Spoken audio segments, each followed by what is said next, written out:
Hello and welcome to a belated episode of the Football Experience podcast, brought to you by myself, Javen Williams, and co-hosts Jed Davies and Josh Fryer.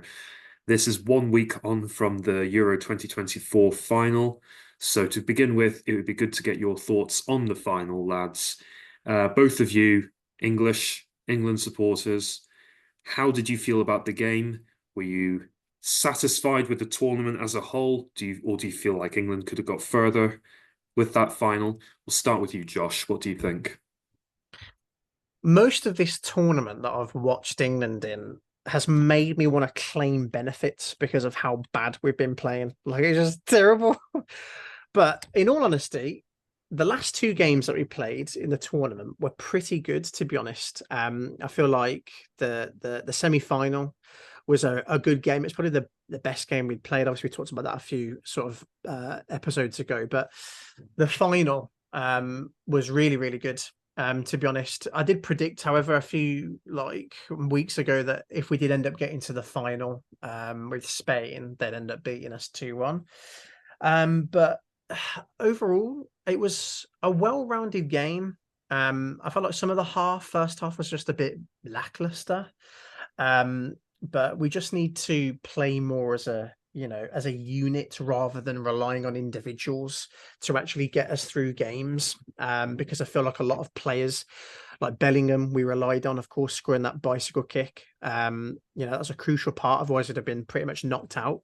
And yeah, we need to work collectively, as I say, more so rather than just relying on players as a whole. But yeah, I'm not really too sad about the loss in the sense because I kind of expected it to happen if we did match Spain, the incredible team throughout the whole of the tournament. And so, yeah, it's a good game and the better team deserves to win on the day. Fair enough. Yeah, I agree. I agree with at least most of what you said there. Jed, what were your thoughts on the final? I want to know what you disagree with first. But carry on. No, I mean, what do I disagree with? I disagree in the sense that I thought, um, I don't know. it's just a way to disagree with John. I'm too tired for this. Scotsman right there. No, I thought England. It was so exciting. Being half Welsh and half English, I can't really be a full England supporter, but it was really exciting and dramatic. Every game was, even the boring ones. But yeah, it just got better and better as long as the tournament went on. And I think Southgate has instilled in them a team spirit that will get them the way, and they never let their heads drop. Always came back. So I think they did well. But it's a shame to see him leaving. But I'm sure.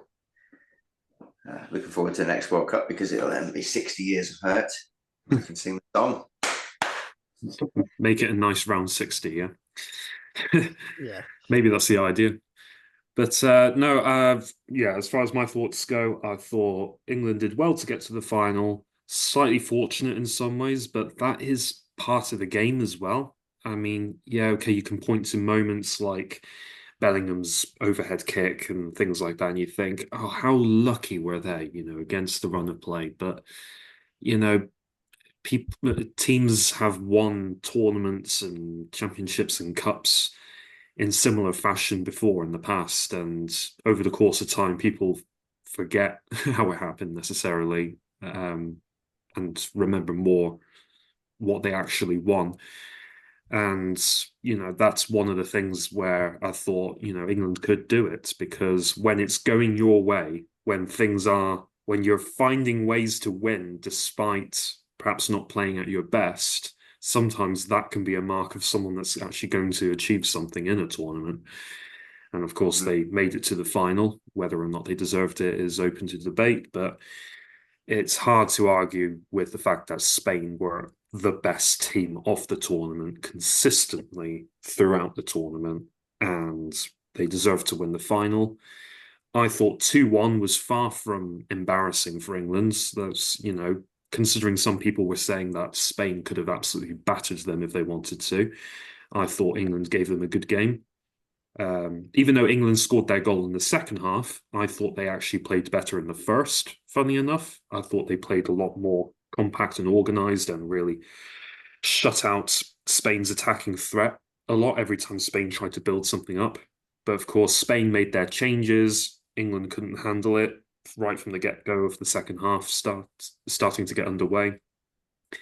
And Gareth Southgate, being Gareth Southgate, was a bit too slow to react to that. Mm. Yes, he took Harry Kane off 60th minute, something like that, which was good. You know, that's better than the 92nd minute, isn't it? But Yeah. even still, Spain were just too good in the end, weren't they? Even with Cole Palmer's excellent goal. So a lot of reasons to be positive, I think, from your perspectives, an English perspective, Mm. but Spain, unsurprisingly, the victors, as we see the image behind me. Favourites. Sorry for rubbing that in. No, no, I agree. Yeah, Same word.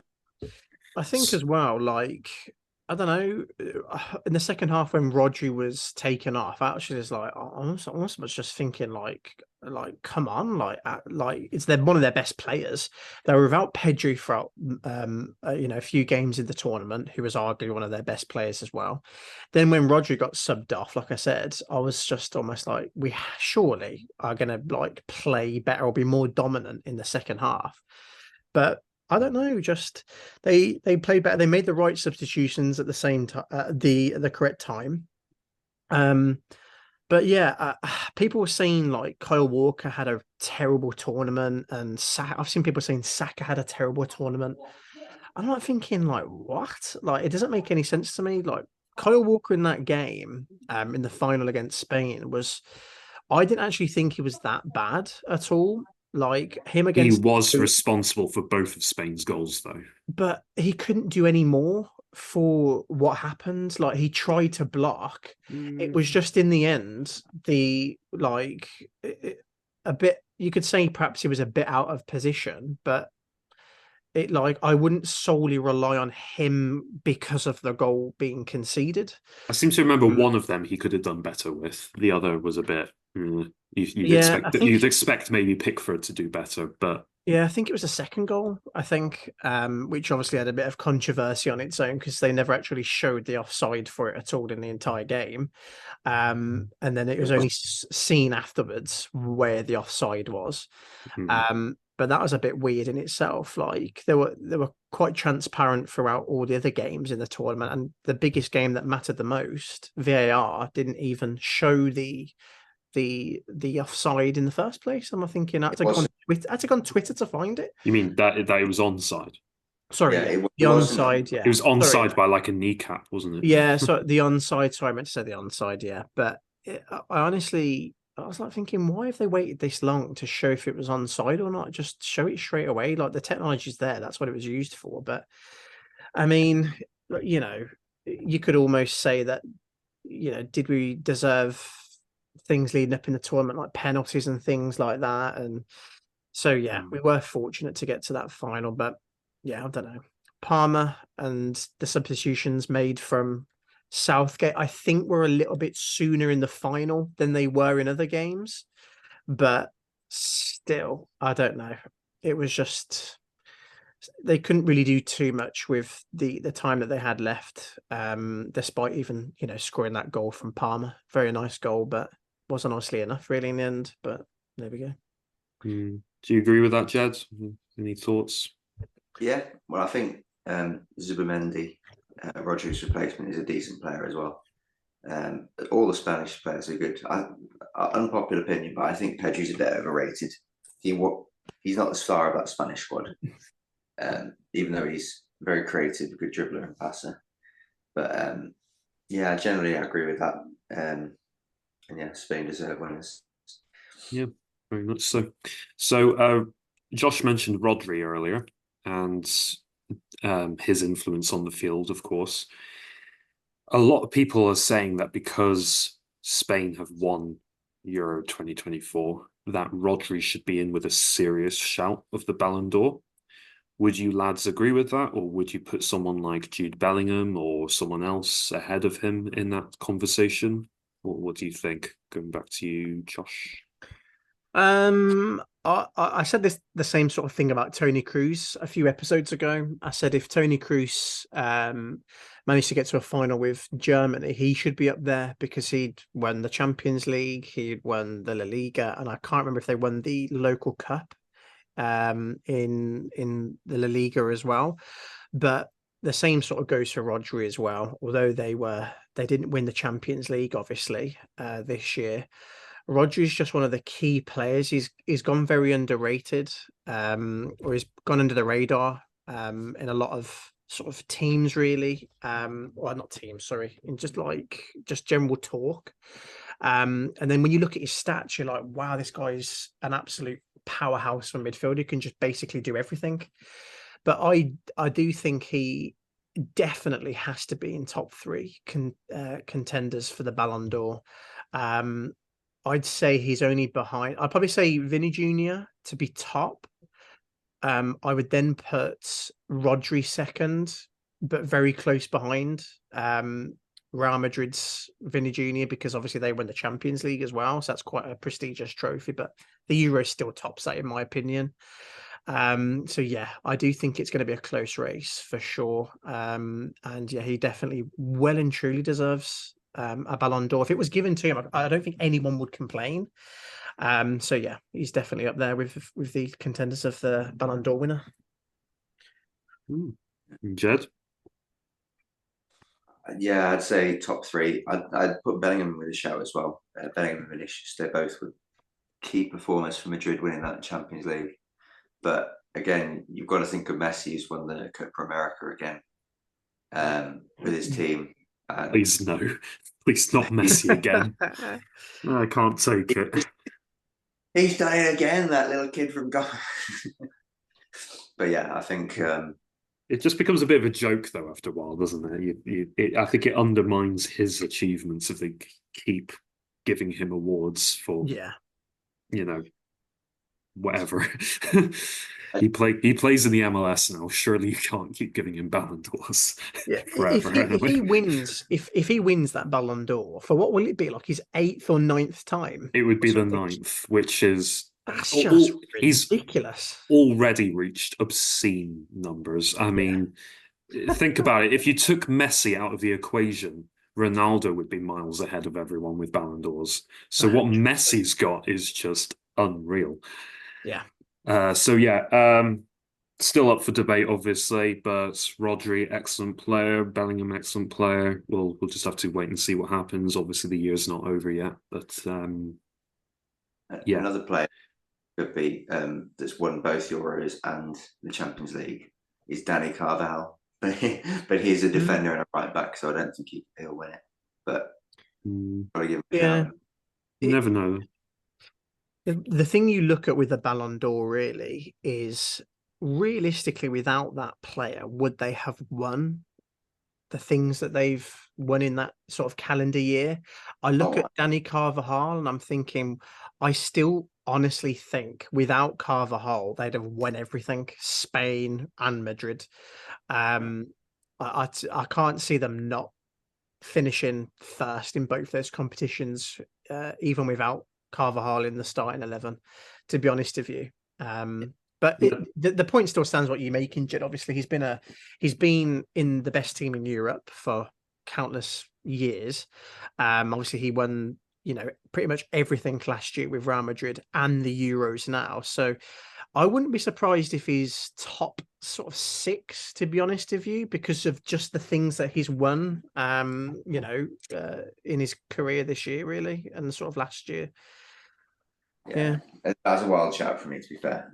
And Nacho Fernandez, but like they were saying, Jorginho should have won it when he got both Euros and in 2016, or 2020. But there's a lot of factors that come into the Ballon d'Or discussion. It's not just about who's the best player because is a goalkeeper better than a striker? Well, they've got different jobs, haven't they? But you're also looking at the star player qualities. How much influence they have in every aspect of the game. There's a lot more that goes into it, isn't there? So just taking it back to the Euros briefly, I wonder how you lads feel, because I was thinking about this the other day. How do you think this England squad, right, for Euro 2024, how do you think it compares to the last Euros? Because both times got to the final, both times people have had their, maybe complaints about certain things, but how do you feel England were this tournament as opposed to last tournament, Euro, as in Euro 2020? Well, I think it's pretty much the same team. It's Southgate's team with a lot of the same players. The only major difference really was Jude Bellingham stepped up. And he'd obviously more older. 4 years ago, he was just a fringe player. And Foden as well, with those two. But generally, the team has been similar. Southgate's sort of got a more attacking formation, like losing a 3-back to 5-back.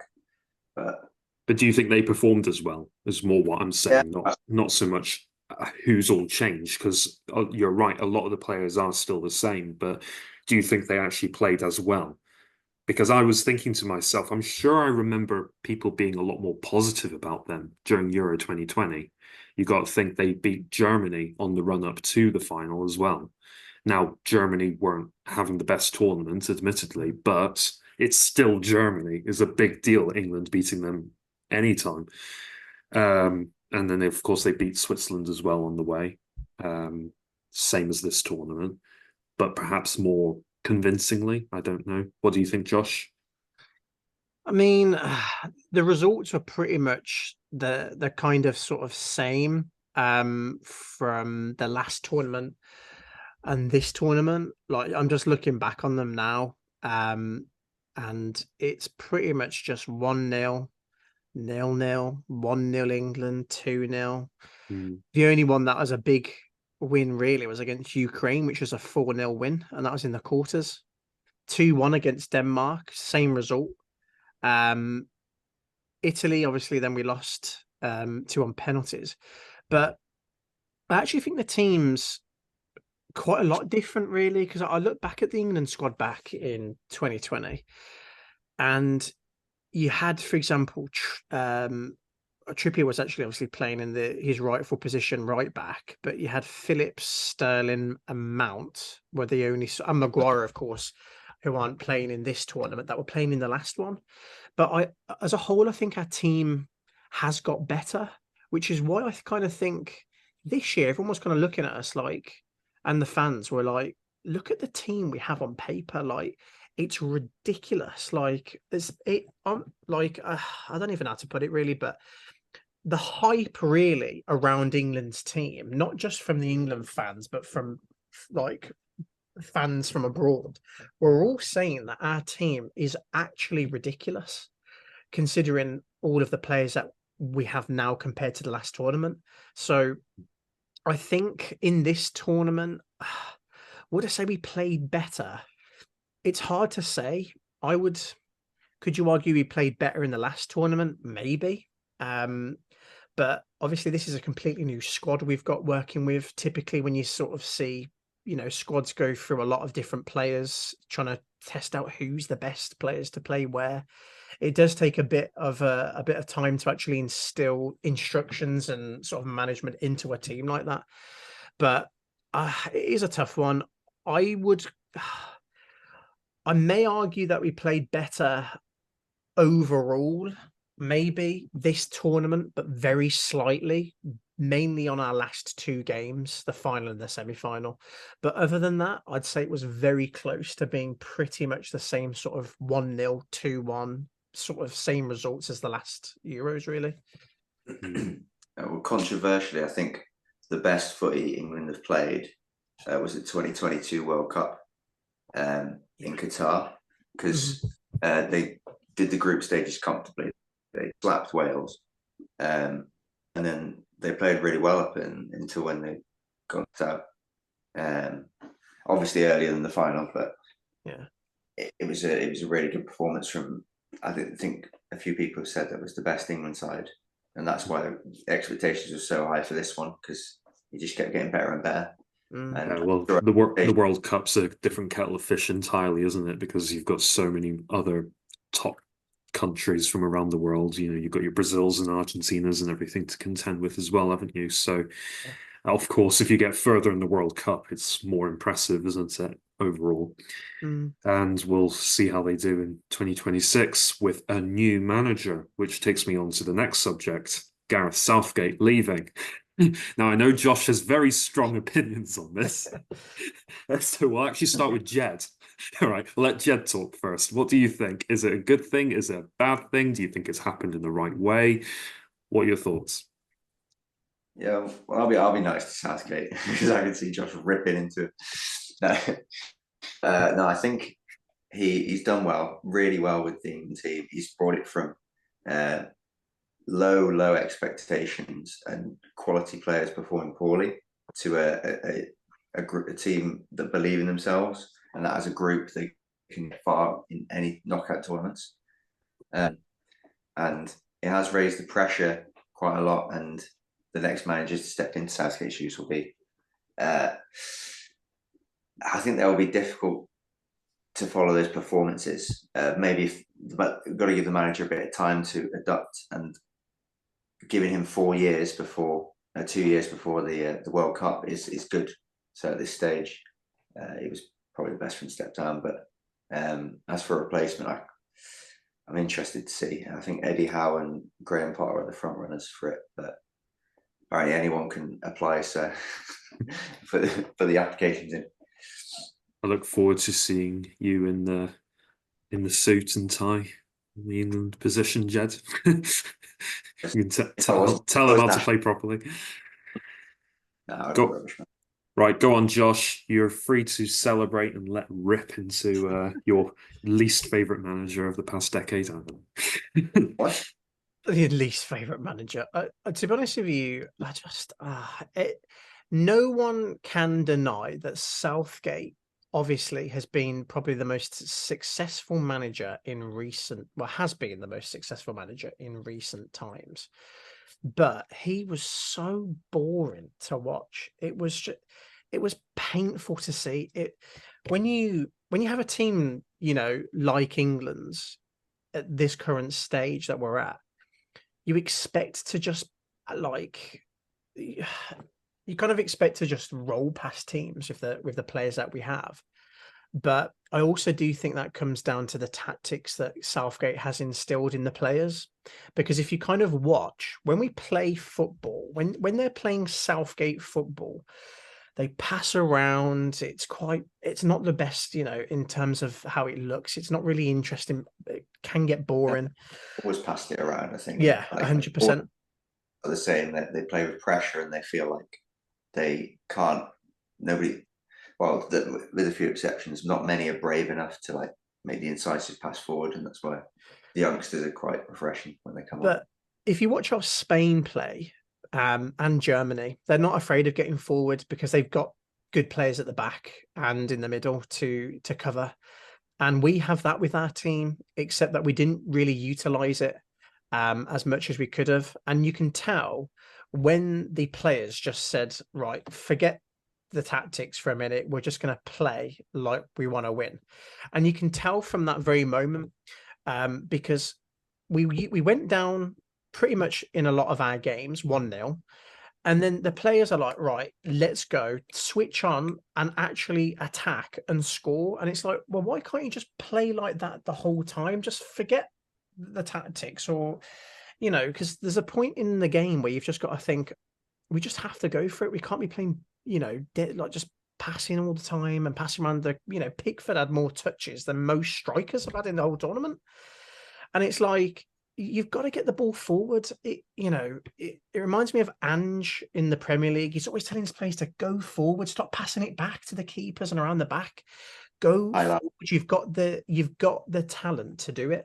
And England's team has got more than enough talent to just go forward, and just play counter-attack, aggressive football, just like Spain does. Because Spain, let's be honest, on paper, really, England's team looks better than Spain's, but in the tournament, Spain's team outperformed pretty much everybody, and their team is a very young team. There's a lot of young players on there, like Yamal and stuff like that.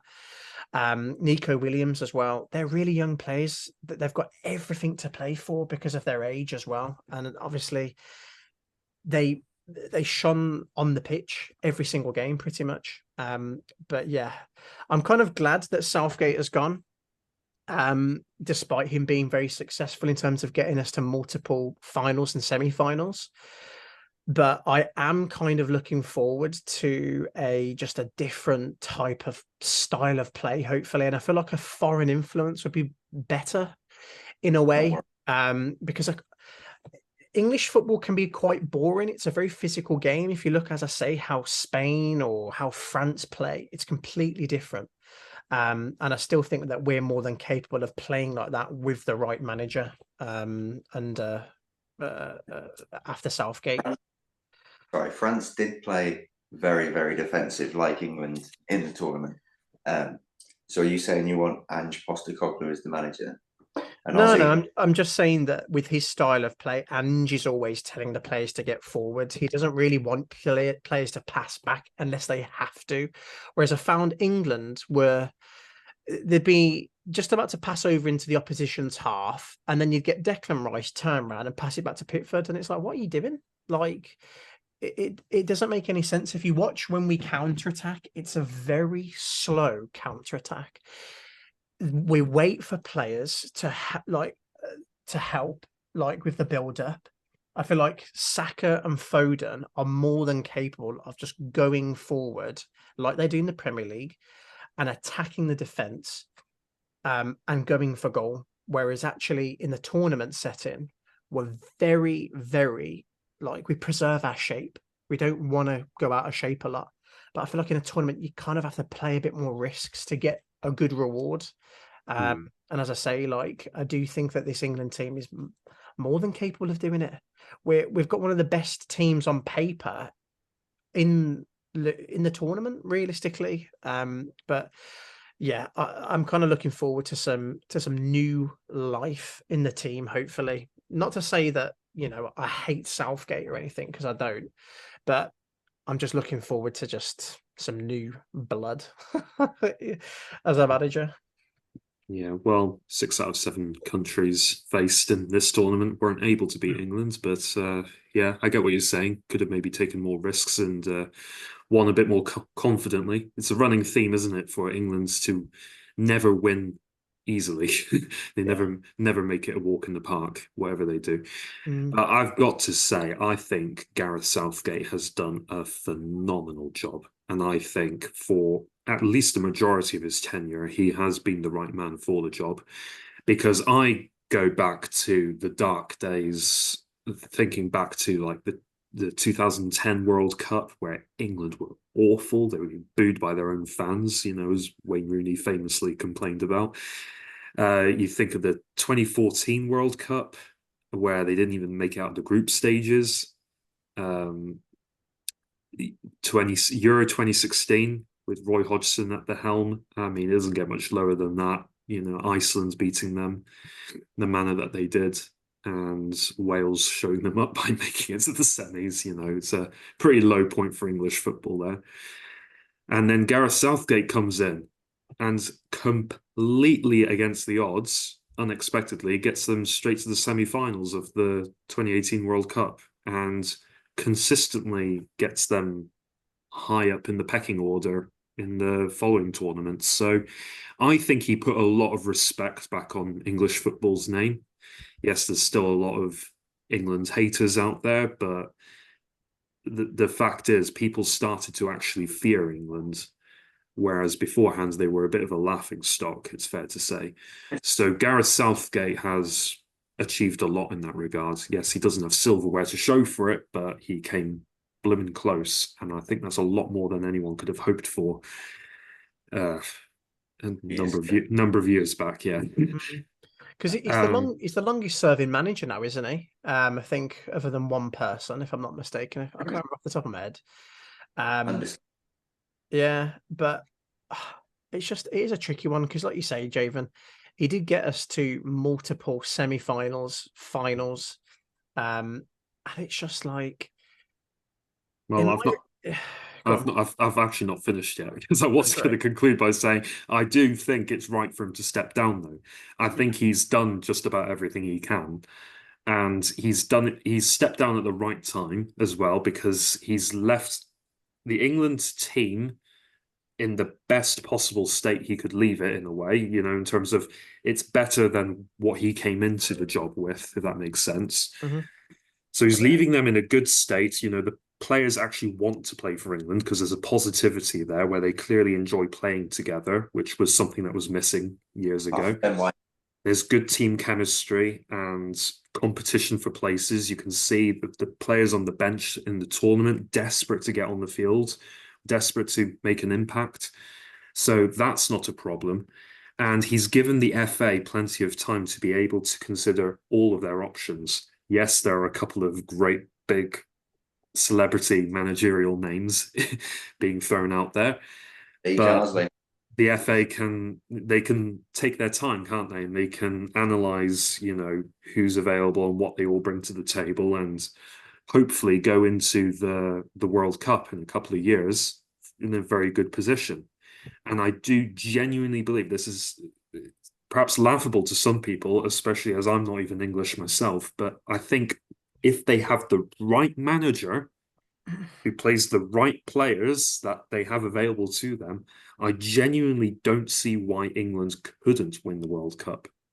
Mm, If you know, but that requires a lot of things to fall into place yeah. that we know can fall into place, but whether it will or not is another matter. So there's reason to be positive, I think, if you are an England fan. Yeah, no, 100% agree.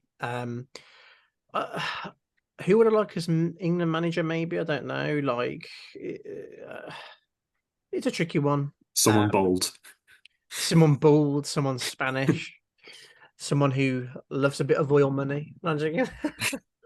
um, let's be honest.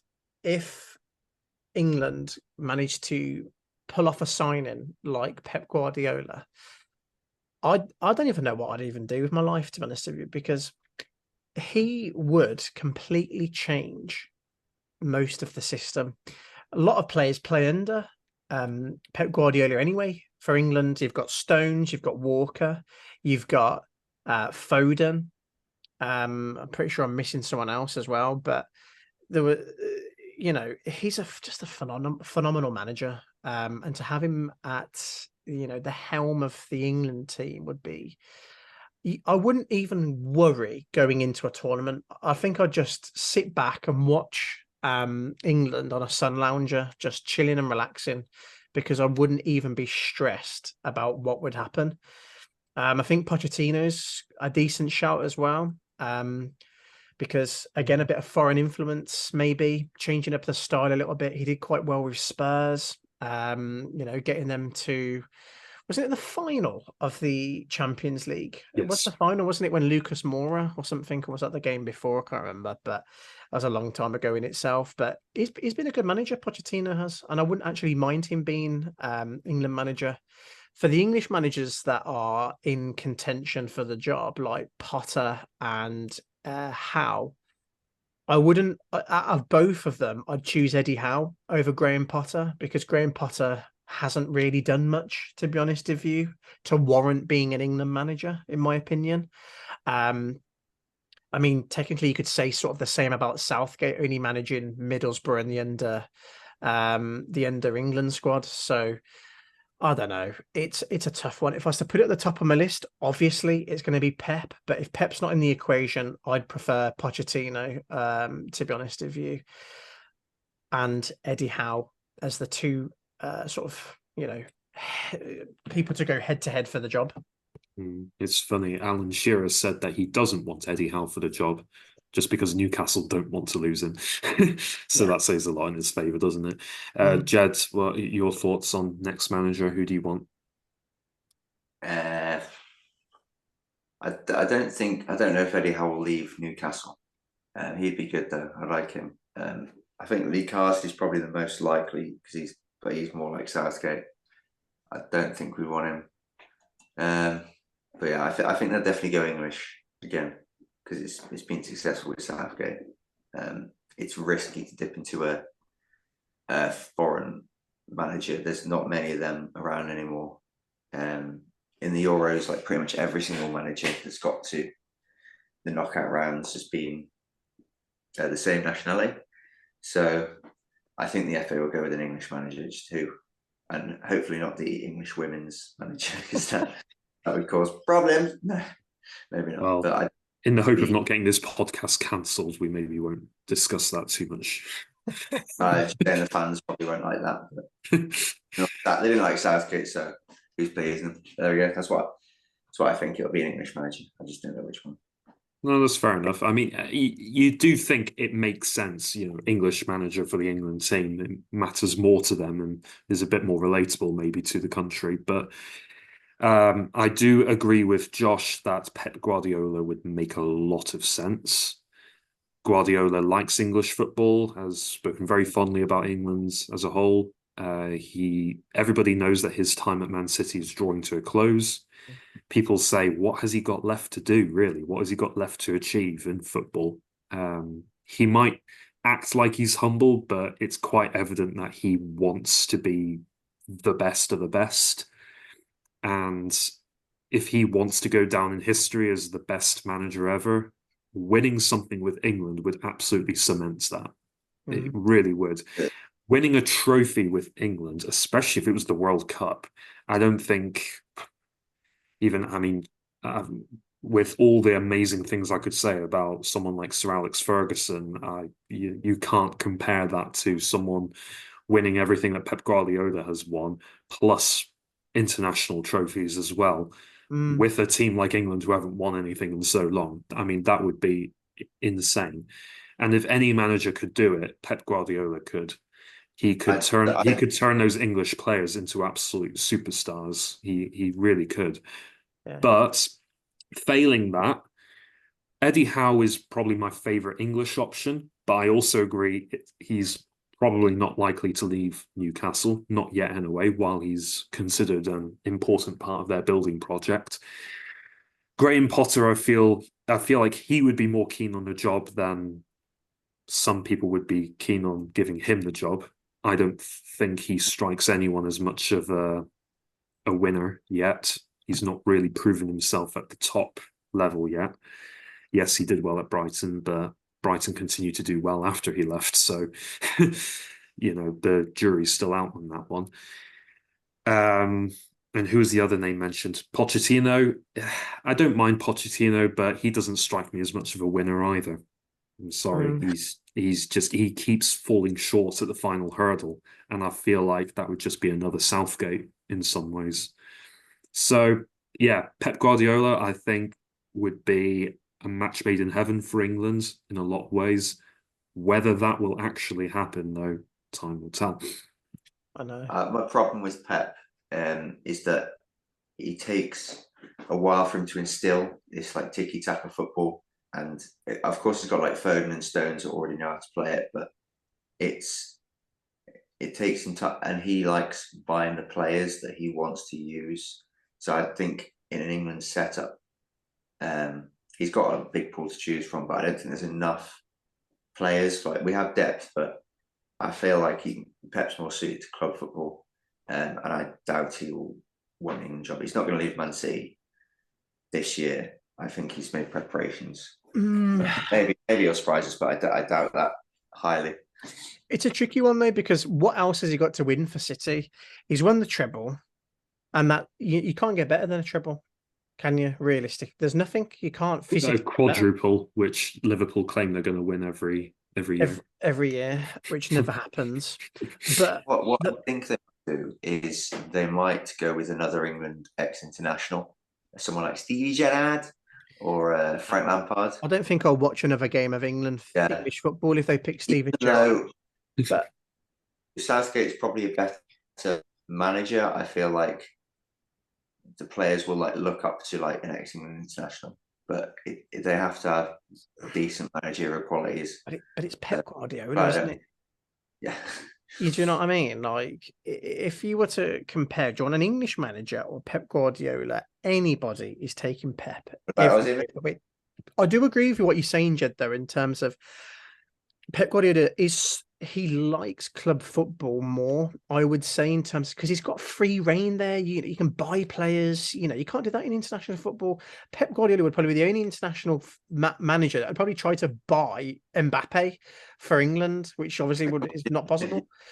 But And I, another thing we've yeah, not mentioned, sorry to interrupt, but Pep Guardiola is not likely to manage Spain because while he is Spanish nationality wise, he's also a Catalan. So, yeah, big time Barcelona area and everything. So, managing another country, either yeah. from South America or elsewhere, probably makes more sense for him. But guarantee England, the FA, would be able to pay him more than, say, you know, one of these South American teams. So that's Is another reason why England might make more sense for him.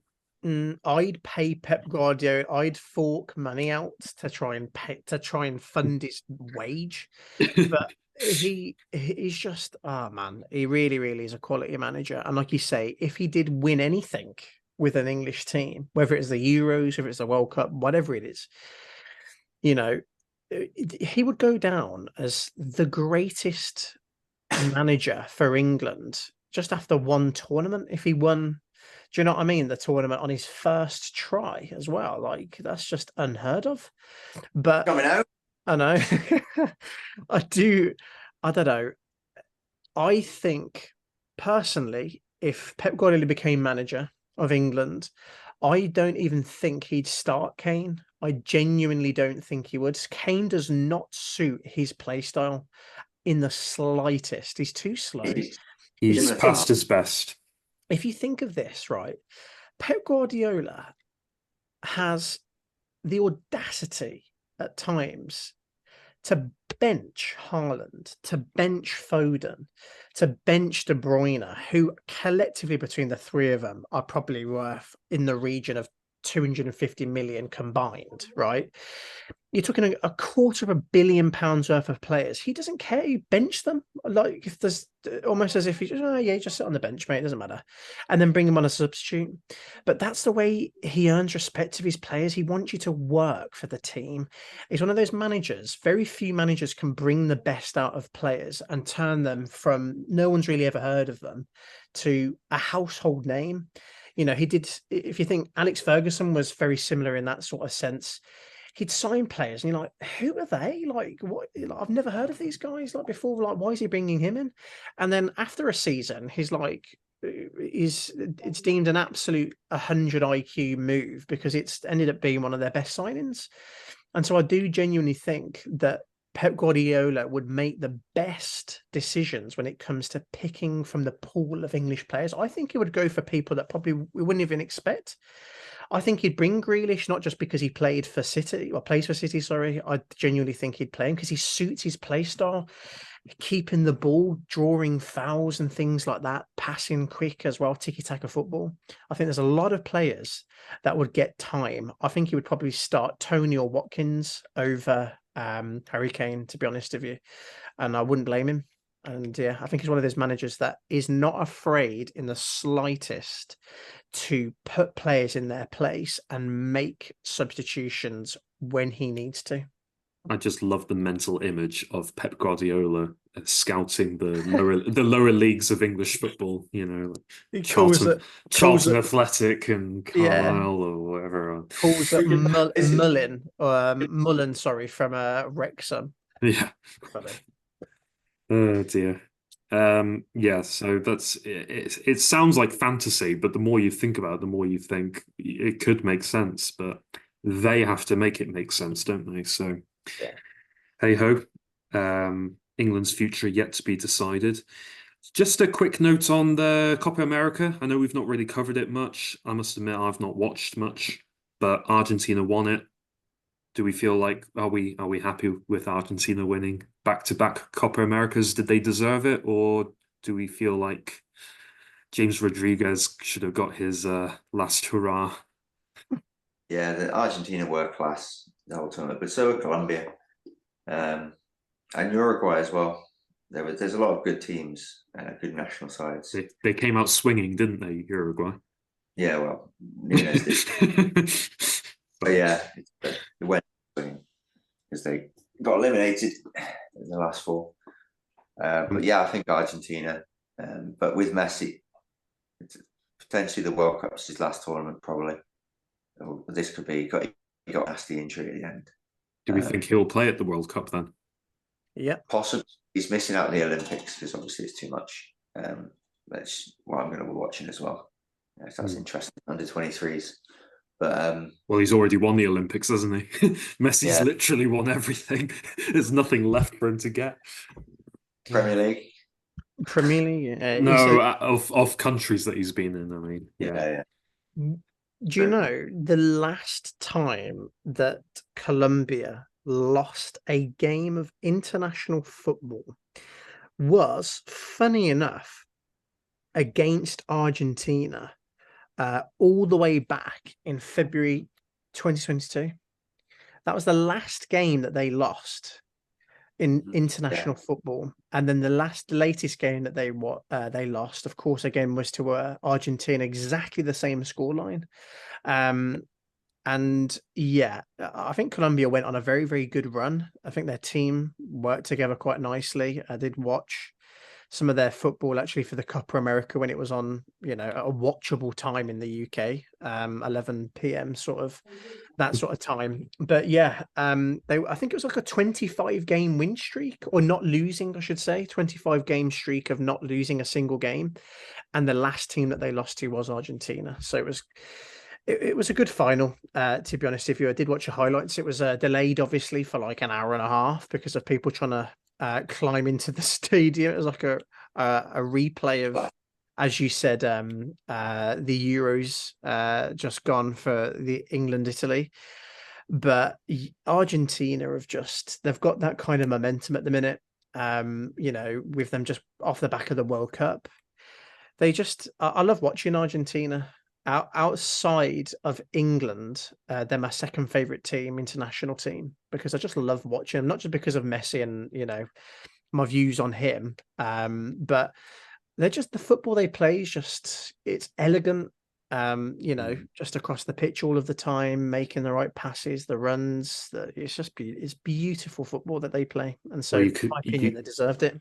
you could argue that Messi wasn't really at his best this particular tournament, and of course he suffered that injury in the final. But the rest of the squad is so talented, such a stacked team these days, that Argentina can be quite a competent side to face against, even without the superstar that is Lionel Messi. So yeah, it's definitely a good time to be an Argentinian, without a doubt.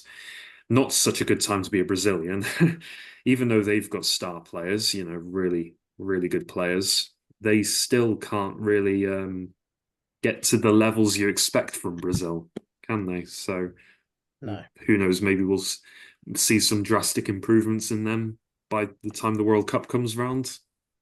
It'll be dangerous. Yeah. I mean, they've got their squad is still kind of, it's got a lot of youth in there as well. A lot of youth coming through anyway, I should say. But there's a lot of players that haven't played internationally together in that Brazil team before. Obviously, Brazil have always been known for being one of the best teams on the planet, if not the best international men's team, in terms of historical wise. But they, just like most national teams, they're just going to go through a bit of a rough patch at the minute. I do think they'll bounce back before the World Cup. It's Brazil at the end of the day, but yeah, they're more than capable of doing it. They've got a lot of quality in their team, but it just needs a bit of fine tuning, I think, really. Yeah. Yeah. Okay. Jed's got anything to add to that, or? Well, yeah, I think going back to Argentina, they left Dybala and a few other star names back at home. They didn't need them. They played well, but Brazil, they've got a young team. As said, the forward line, they left quite a few big players like Richarlison. They didn't take. So the striker was Rodrigo, and Endrick, the young player, he didn't really perform that well. No. But he didn't get too many minutes. Whereas Yamal played brilliant for Spain. But that's a lot of young talent coming through. That is looking good. But as to what I suppose we'll get to that in a couple of years when we talk about our favourites for the World Cup. But there are a lot of good national teams still. A few fading giants, but yeah, it's always close. Very good. Well, we've had an action-packed summer of football, lots to talk about. I don't know if we feel we've got time or energy for any games or quizzes. Jed, have you got anything lined up that won't take us too far into South American time zone anyway? Yeah. So 10 players, they've all played in the Premier League, and I'll give you their clubs that they travel to. They've been to a few clubs, and whoever guesses first gets the point. But if you guys are struggling, I'll give you a choice of 4, like Who Wants to Be a Millionaire. So without further ado, let's get into the first player. So we'll start at Portsmouth, and you can buzz in whenever. You can say, I want to make a guess. So he started at Portsmouth, then he went on to loan at Burnley. These are all retired players as well, but they're okay, famous. so they're all retired players. All retired, all played in the Prem, like Streets Won't Forget players. Then he went to Leicester City, then Middlesbrough, then Derby County, then Preston North End, where I live near now. Any guesses, or do you want me to give you the 4 choices? Blimey. Okay. Multiple choice would be great for me. Right, okay. First one, Jimmy Bullard, David Nugent, Dean Windass, or Kevin Phillips. Who do we think? Oh, if I'm not mistaken, didn't Bullard play for Hull? So it couldn't have been him if I'm not mistaken. I don't know if actually it could be Jimmy Bullard, I suppose. But I feel like he played for Hull. That is a tough one. Any guesses from you, Jave? Man. I knew this, so you guys should get it. Did you say? Did you? No, you couldn't. He did play for Hull, and he played for Fulham, so it can't be Jimmy Bullard. So I'm going to read the names out again. Yeah. Yeah. Go on. Jimmy Bullard, David Nugent, Dean Windass, or Kevin Phillips. So it's Portsmouth, Burnley on loan, Leicester City, Middlesbrough, Derby County. D. Kelvin Phillips. I'd go for the same because I'm pretty sure Windass played for like Athletic or something as well. Josh, you were correct that Jimmy Bullard played for Hull. Dean Windass also played for Hull, and Kevin Phillips never played for most of those teams. So it was David Nugent. So we went for the worst option. David Nugent was the player. He scored that incredible goal for England. One appearance. But yeah, he's a good player. He played for Leicester. My Portsmouth knowledge is clearly rusty. Yeah. This is from the 08s. This is when you used to like Manchester United, so you shouldn't have been players. I wasn't even born in the 80s, Jed, so I thought Portsmouth as a football club only existed for that free kick by Ronaldo. Only a decade ago. Yeah, he was playing for them then, I think. Maybe not. Anyway, the next player, he started at Barcelona, then went to Roma, Milan on loan, Barcelona, Ajax on loan, Stoke City, Mainz 05 on loan, which is in the Bundesliga, Alaves on loan, and then Montreal Impact in the MLS. And we have a time frame? Are there years that this player okay, so he's probably most famous for being at Barcelona and Stoke. Wasn't David Villa, was it? No. No, I'll give you the 4 options. David Villa at Stoke? Oh, sorry, of course. Yeah. No, sorry, I'm thinking of Barcelona, aren't I? So Tunçay Sanli, some Turkish fella, Jordi Alba, Bojan Krkić, or Stefano Akaka.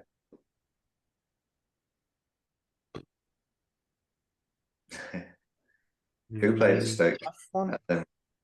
I can confirm only one of these players played for Stoke. Okay, I'll give you a clue. That's a tough one, mate. So he was dubbed as the next Messi. Oh man, okay. Jordi Alba, Bojan, or Stefano Akaka. I feel like that Stefan guy actually rings a bell, you know. I'm gonna go with him. Akaka. Do you have any different choice? Can you read out your options one more time for me? Tunçay Sanli, Jordi Alba, Bojan Krkić, or Stefano Akaka, which is what Josh has gone with. Or This is an easy one. No, actually, I'm going to change my. I don't know. Boyan Kirkic. And Jalen with a point. Yeah, I was going to say I think it was him Yes. actually because I remember watching a video on it, but I couldn't remember the guy's name. But there we go. I just went with what sounded the most ridiculous name. Well done. Actually, I can't believe you guys forgot him. They went to Stoke. Yeah, No, like the only exotic player I can think of for Stoke is Shaqiri. Yeah. okay, so we'll go. You should be able to get this one. Tottenham Hotspur to Toronto, back to Tottenham on loan. Then he went to Sunderland, then Bournemouth, and then Rangers on loan. He actually played at West Ham really early in his career as well. I don't know why that's not on here. Spurs, Toronto, back to Spurs, then what after that? He's a big, massive player. Spurs versus Toronto. That's Spurs. Jermaine Defoe. Yes, well done. Oh, of course it was, yeah. Oh, I forgot to mention. Didn't need the multiple choice for You that didn't one. need the multiple choice. Come on, Rich. You get an extra point, Jalen, for. But I'll give Josh the point because I didn't actually remember. Out of Peter Crouch, Luke Modric, Van der Vaart, Yeah, you said. Are those four multiple I'll choice? give you a pity point. So I would have gone with Defoe, but first. You know what? I just want to quickly say Jermaine Defoe, massively underrated. Thought he was a great striker. Well done. Jalen smashing this one. All right, next player. It's getting a bit trickier now. So this player played at Blackburn first, QPR, Doncaster, Market Drayton, Carlisle, Arles Avignon, Washington, and Ashton Town. So forget about those. Just think about Blackburn and QPR. Joey Barton. Also, he played for Tottenham. So no, that's incorrect. I'll give you the four options. So he's probably most famous for being at Tottenham. Morton Gamps Pedersen, Chris Samba, Pascal Shimbonda, or Stephen Nzonzi. that's got to be Nzonzi, isn't it? Chris Samba. Oh, we're both wrong. It's Pascal Shimbonda. He played the right back, his dreadlocks. Lost my streak. Yeah, James playing well there. So it isn't a big one. Very famous. Oh, should be very famous. In a very famous team. Liverpool. That's why he's some random Argentinian club that you won't know. Then he went to Liverpool, then Galatasaray on loan, Sporting, Atletico Madrid, Rayo Vallecano, and Stuttgart. Any guesses before I read the list? Josh, you're really disappointing me here. You play FIFA, you should know every single one of these, bro. I think 10 years ago. Liverpool, then what again? Right, I'll read them out, the four players, and then I'll do the clubs again. Jay Spearing, Fabio Aurelio, Daniel Ayala, or Emiliano Insua. So they all played for Liverpool, but then he went to Galatasaray on loan, Sporting CP, Atletico Madrid, Rayo Vallecano, and Stuttgart. I'm not even going to try and pronounce any of those names, and I'm going to take a stab in the dark and go with C. I want to go with B. B. Well, he is Argentinian, but it's neither of those. It's D, Insua. So Javen maintains his commanding lead. Next player, we're over halfway through now. Not enough time for Josh to catch up there. So this is a big streets won't forget player. Portsmouth to Milan, to Schalke 04, back to Milan, to Las Palmas, Eintracht Frankfurt, to Sassuolo, to Barcelona on loan, to Fiorentina. So just think of Portsmouth and Milan he's probably most famous for. So you've got the options: Kevin Prince Boateng, Nico Cranshaw, John Utaka, or Nwankwo Kanu. They all play for Portsmouth. Kevin Prince Boateng, though, didn't he? What were the? Let you guess. No, there was. To Milan, to Schalke 04, back to Milan, then Las Palmas, Eintracht Frankfurt, Sassuolo, Barcelona on loan, then Fiorentina. Did he play for Fiorentina? I think he did. I know he definitely played for Barcelona. That is for a fact. I'm gonna go with Kevin Prince Boateng. Do you agree, Javen, or you want to change? I'll go for whichever one was C. Oh, you should have gone with Josh because Josh gets a point. We Uh, got Jave. It's 3-2 to Jave. Sorry, my actual lack of football knowledge is starting to show now. No, My luck's running out. this one's difficult. I struggled with this one. So he started out at Chelsea, then went to QPR on loan, Wolves on loan, Hamburg, Nottingham Forest, New England Revolution. And then I'll give you the options. Is it Adel Taarabt, Michael Mancien, Paulinho, or David Mosinwa? Can see you cheating, Josh. C. Paulinho. Read the teams to me again. Chelsea, QPR on loan, Wolves on loan, Hamburg, Nottingham Forest, and then New England Revolution. So he went to America and Germany, but mostly was in England. Taarabt, Mancien, well, you saying Paulinho? I'm gonna go with that. We say Michael. What's his last name? How you pronounce it? Michael Mancien. Yeah, I'm gonna go with him. I'm pretty sure this. Paulinho. So I feel like I remember him ages ago. That means Josh has drawn level. It's 3-3 or 2-2, neck and neck. One of them. Right, this one's a bit easier.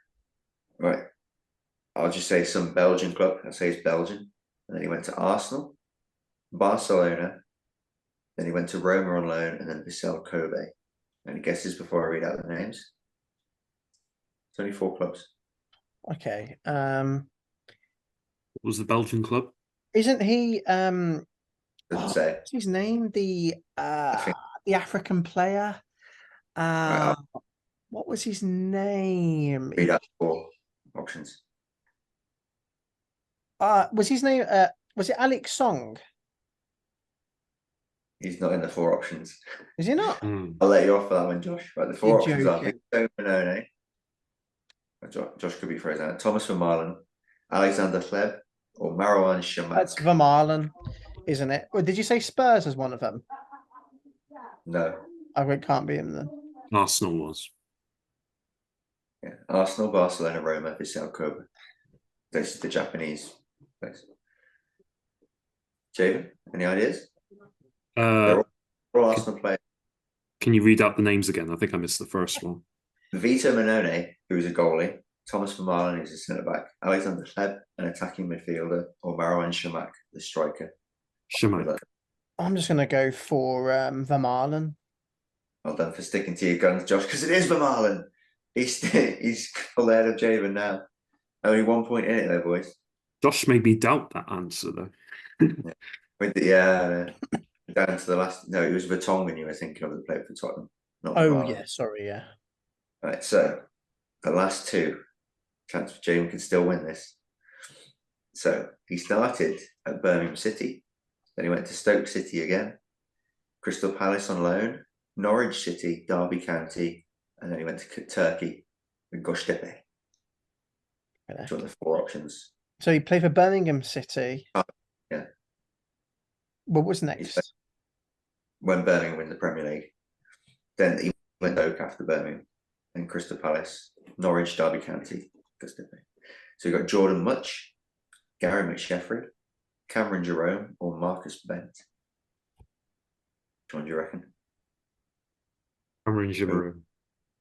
Giroud. Jerome. Oh, Cameron Jerome. Okay. What's your choice, Josh? Who did you say? Sorry, it was one of the options or the 4. Jordan.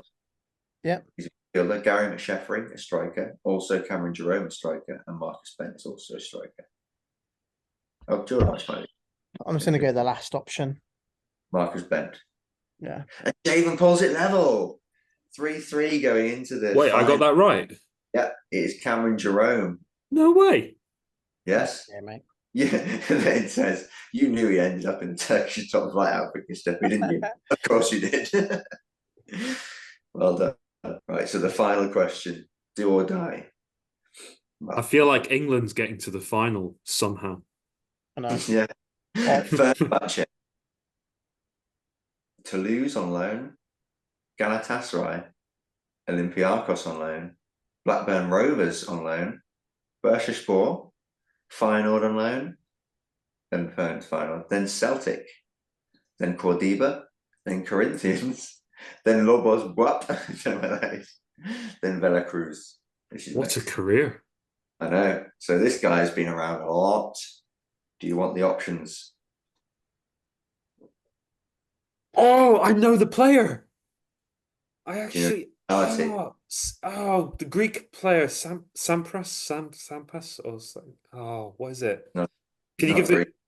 He's Turkish. Wasn't it some So weird he's last name Turkish. like Belut or something?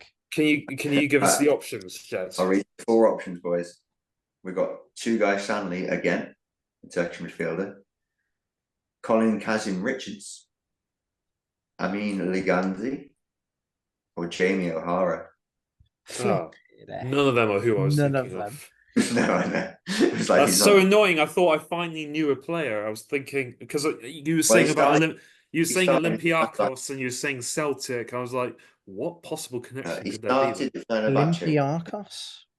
Man. and then he went to Toulouse on loan and Galatasaray.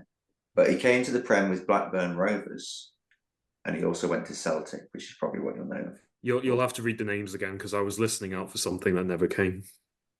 Tugay Stanley, Colin Kazim Richards, Amin Linganzi, and Jamie O'Hara. Tugay and Jamie O'Hara are both midfielders. Kazim Richards is a striker. I don't know what Amin Linganzi is. I've never heard of him before. The third one, I'm not even going to try and pronounce it, Oh, but that's yeah. the one I didn't know either. Okay, Josh, any different clues? This is for the. I don't know about dark. Going into a tiebreaker, boys. It's the teams for me. All right. So Toulouse, then Galatasaray, then Olympiacos, then what? Okay, I've just come off it to find another player. So it is. Then he went to Blackburn, and then back to Turkey. Then he went to Celtic, and then he went to that WAP place, and then to Mexico. Do we have a time frame? Oh my life. Well, I'm just going to go Colin Richards or whatever his name was. That guy. This is correct. He's done it. Josh steals it at the end. Now he knows how it feels to be England. Pretty much most of those were just. Pretty much most of those are just a stab in the dark. Yeah. I'm I like how surprised. Jed will be like, this one's famous. You'll know I this know, one. yeah. They played for this random Argentinian side you've never heard of. They played for Kentucky Fried Chicken United. And it's like, what? Played in the Indonesian second division. They won. You got 4, Josh, and you got 3. They once played for the lost city of Atlantis back in 1422. Like, what? Well, I can tell you that I only got 7 out of 10 on that quiz, so you didn't do that bad. So not even I knew all of them. There we go. Fantastic. Never And there's mind. the game. Well, that was fun. Just like the summer of football we've just had was also fun with the Euros and Copa America. We'll soon be back to club football, and there's lots of transfer speculation going on right now. Some transfers have been made. Some big names are in the shouting to move from major clubs to places further afield. We'll discuss more of that in the next episode, though. Thank you both for joining, and thank you for our audience as well. All 3 of you who are listening and watching. Please like and subscribe, and we'll see you in the next episode. See you guys. Bye bye.